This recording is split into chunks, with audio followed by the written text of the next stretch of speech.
Que são os decretos de Deus?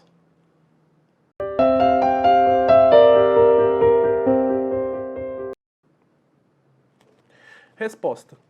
Os decretos de Deus são o seu eterno propósito, segundo o conselho da sua vontade, pelo qual, para sua própria glória, ele predestinou tudo o que acontece. Qual a relação do decreto de Deus com o pecado? No vídeo passado nós vimos que o Senhor ele decretou todas as coisas, todas. Inclusive, Deus permitiu decretar o mal. Então alguém poderia falar, se Deus decretou todas as coisas, por que o mal existe? Por que existe o mal no mundo? Por que tem tanta violência, mortes? Entretanto, a Bíblia diz que a queda foi um decreto permissivo do Senhor. E o resultado disso é a morte. Mas, ao mesmo tempo, algumas pessoas só dizem assim, Deus permite. Mas como se ele fosse só passivo. Ele ficasse no trono dele, mas não fizesse nada. Mas vamos ver se é isso mesmo? É costume denominar o decreto de Deus de permissivo a respeito do mal moral. Por seu decreto, Deus tornou as ações pecaminosas do homem infalivelmente certas de acontecerem, sem decidir efetuá-las agindo imediatamente sobre ela na vontade infinita. Quer dizer que Deus não opera positivamente no homem, tanto querer como realizar, quando o homem vai contra a sua vontade revelada. Por exemplo, quando o ímpio faz alguma coisa, quem deu vida para ele? Quem o capacitou? De onde vem a inteligência dele, a criatividade? De onde vem todas essas coisas? Todas essas coisas procedem do próprio Senhor, porque o Senhor é o dono da vida. O Senhor é que dá o movimento ao homem. O Senhor é a causa primária que faz com que nós comamos, bebamos, trabalhemos. É o Senhor. Mas, entretanto, Deus ele não opera o desejo de fazer o mal no homem, o desejo de fazer o mal que opera no homem. Por exemplo, quando Deus usou os irmãos de José para fazer com que o seu irmão fosse levado ao Egito, ele não colocou no desejo do coração dos irmãos de eles fazerem aquilo. Não, Deus só usou a vontade que eles já tinham para cumprir esse propósito. A mesma coisa Faraó. Faraó, sim, Deus endureceu o coração de Faraó, porque Deus é soberano sobre os corações. Com qual finalidade? Para mostrar o poder dele contra Faraó. Então Deus, ele é a causa efetiva. Por exemplo, nós somos cristãos. Nós temos o desejo de nos santificar, de buscar o Senhor, de estar em comunhão com o Senhor. Mas de onde vem esse desejo? Vem do meu coração. Não, esse desejo procede do Senhor, que coloca em você o desejo e você tem desejo de fazer. Então Deus ele é a causa eficiente, é Ele que te dá vontade de buscá-lo, de amá-lo, porque antes de nós amarmos o Senhor, Ele nos amou. Então Ele é a causa eficiente. Entretanto, quando Deus quer punir alguém, Ele tira essa graça, Ele tira essa eficiência, fazendo com que a pessoa viva de acordo com seus próprios desejos, de acordo com seu próprio coração. Não é à toa que em Romanos 1 diz o seguinte, e os ímpios, tá? E aqueles, os pagãos, que rejeitaram o conhecimento de Deus, Deus os entregou, o próprio Senhor os entregou para eles cometerem esses pecados.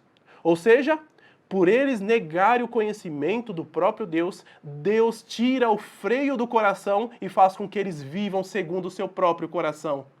Então, muitos pecados que hoje nós olhamos assim e falamos, nossa, o ser humano é capaz de fazer isso? Sim. Sem a graça do Senhor, ele é capaz. Se Deus não nos conceder a graça, irmãos, nós somos igualmente, assim como eles. Podemos cometer os mesmos pecados e até piores, se não é o Senhor da glória. Entretanto, o Senhor, que é soberano sobre todas as coisas e decretou tudo, em nós ele opera de forma diferente. Ele opera fazendo com que nós busquemos a santificação. Além disso, devemos observar cuidadosamente, porém, que este decreto permissivo não implica uma permissão passiva de algo que não está sob o controle da vontade do Senhor.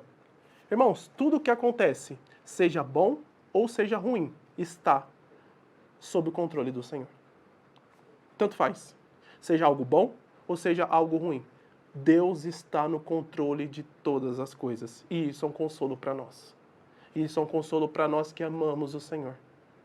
Porque se Deus ele está no controle de todas as coisas, nós sabemos que tudo que acontece, em última instância, visa a glória dele e a edificação da sua igreja. É um decreto que garante com absoluta certeza a realização do ato pecaminoso futuro, em que Deus determina não impedir a autodeterminação pecaminosa da vontade finita. E regula e controla o resultado dessa autodeterminação pecaminosa. Por exemplo, vou usar de novo o exemplo de José, que é um exemplo muito comum, muito bem ilustrativo. Os irmãos de José jogaram o seu irmão no poço. Entretanto, Deus regulou aquele ato deles e transformou em algo bom. E o próprio José reconheceu isso. O mal que vocês intentaram contra mim, isso José dizendo aos seus irmãos, o mal que vocês intentaram contra mim, Deus transformou em bem. Então, Deus pega os piores atos e consegue transformar em algo bom, visando um resultado maior. Embora nós não compreendamos, mas o Senhor está fazendo. Eu vou usar a mesma ilustração que eu vi de um professor meu. Ele diz o seguinte, que enquanto nós estamos passando por esse processo, onde nós não estamos compreendendo as coisas, é como se nós estivéssemos debaixo do tapete. E nós sabemos que a parte de baixo do tapete ela é feia, ela não é bonita. Então nós estamos vivendo algo que fica meio confuso, parece que não está indo, nós não vemos muita beleza. Entretanto, quando isso passa e nós olhamos para trás, aí nós olhamos para o tapete. Só que a parte de cima fala, rapaz, que coisa maravilhosa Deus fez. Assim como José. Depois que José passou por todo o processo, depois que ele estava debaixo da parte de baixo do tapete, olhando a feiura, sendo escravo, sendo perseguido, além de falsos testemunhos contra José, quando ele olhou para trás, ele viu o tapete bonito. E quando ele viu o tapete bonito, ele louvou o Senhor. Porque tudo aquilo, irmãos, que aconteceu com José, foi para forjar o seu caráter. De um menino mimado, paparicado pelo pai, acusador dos irmãos, um pouco soberbo, porque Deus lhe deu o sonho, mas Deus não pediu que ele contasse o sonho. Deus usou este homem, pecador, usou o ato dos irmãos, pecadores, para depois colocar e transformar em um homem íntegro. Um homem que aponta para o Salvador, o Senhor Jesus Cristo, que também foi negado pelos irmãos, também foi traído pelos próprios, pelos seus. Mas Deus, usando esse ato ímpio, fez com que ele não só fosse morto na cruz, mas ressuscitasse ao terceiro dia para a nossa justificação.